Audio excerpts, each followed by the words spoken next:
Mga tanong natin sa batas. Sasagutin niya yan. Narito na ang ating kapuso sa batas, Attorney Gabby Concepcion. Attorney Gabby. Hot topic na naman ang usapang pag-aresto ngayon. Yan ay matapos maaresto si dismissed Mayor Alice Guo. At kagabi nga lang, si Pastor Apollo Kibuloy hawak na rin ng mga otoridad.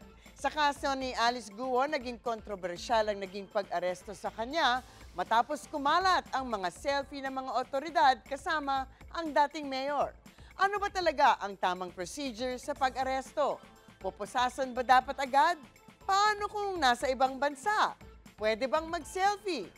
Well, lahat ng yan, sasagutin natin. Ask me, ask Attorney Gabby.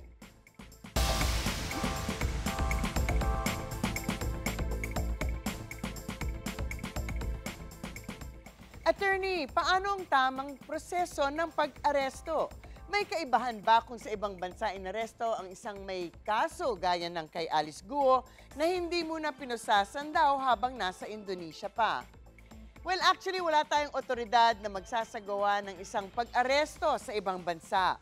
Ito ay dahil inirerespeto natin ang sovereignty at authority ng isang bansa. Kaya't hindi pwedeng magsagawa ng police enforcement activities ang PNP sa labas ng teritoryo ng Pilipinas. Can you imagine kung gaano kagulo kung ang kahit na anong bansa pwedeng mag-aresto ng mga tao sa iba't ibang bansa? Nako, magkakagulo ng husto. Kaya't meron tayong mga tinatawag na extradition treaty, which means may mga kasunduan ng mga bansa between each other. Halimbawa nga, may extradition treaty between the Philippines and Indonesia.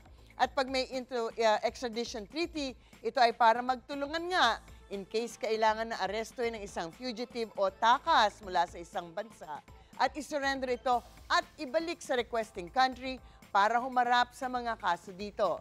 Sa Pilipinas, usually, SOP na pinopusasan ng taong inaresto para sa safety at security ng arresting officer at ng mga ibang tao sa paligid. Although hindi naman talaga palaging required to, mayroong mga pagkakataon na pwedeng hindi na magposas ang isang arresting officer. Halimbawa, depende sa edad at pisikal na kalagayan ng taong aarestohin. Pwede rin na kung ano ang offense o krimen na di umano'y ginawa ng taong aarestohin kasi kung simple naman ang offense niya, perjury, mga ganyan, baka hindi na kailangan. Of course, kung violent ang tao o ang krimen na nagawa nito o mukhang tatakas, dapat lamang ay posasan nito.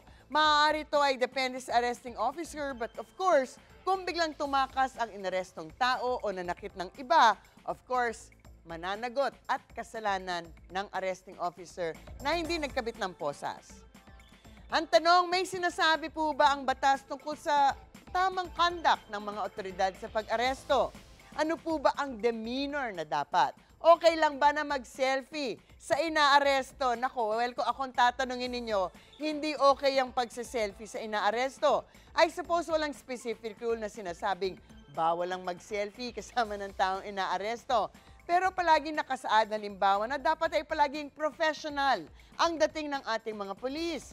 Napaka-unprofessional ang dating kapag nakikipag-selfie pa. Nawawala tuloy ang trust and confidence ng publiko sa ganitong sitwasyon. Tandaan natin, hindi basta-basta inaaresto ang isang tao sa ilalim ng batas. Ibig sabihin, may malakas na posibilidad na may ginawang krimen ang taong inaaresto. Kapag masyadong friendly ang trato, baka magsuspecha pa ang mga tao na moro-moro o lokohan lamang ang nangyayari. Ang mga public officials natin, lalo na ang mga polis, dapat ay sinusiguro na ang integridad nila ay na-maintain lagi. Doon lamang magiging effective ang isang institusyon tulad ng pulis sa ating lipunan. Yan. Huwag na yung mga selfie-selfie na yan para namang rockstar ang inyong kasama. In any case, ang mga usaping batas bibigyan po nating linaw para sa kapayapaan ng pag-iisip. Huwag magdalawang isip. Ask me, ask Attorney Gabby.